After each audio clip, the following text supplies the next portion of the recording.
Okay, let's say in this case my picture didn't work, so I was sent a resub.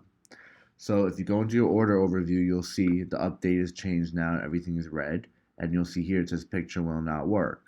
Now remember we talked about how we had pre-templated responses for first-time offenders. So whether it's a whether it's a pre-templated response or a manual resub where the customer service rep is trying to coach me, it's gonna show up through the chat.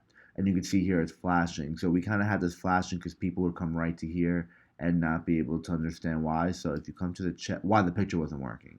So if you come to the chat, you'll see here the pre-templated response. This one I just chose blurry.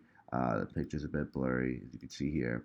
So now if you come back to overview and you go to upload a new pic, you'll be able to add a backup. This is a previous picture from when I was using this order for another example. So typically it'll just be the one picture here, and then you can click add a backup, and you can pick a new picture, and basically you can add up to five backup images. And then after you add them, remember, the more you add, that's when it's going to start to tile in the back end of the order center. And then when you're done, you just click on done.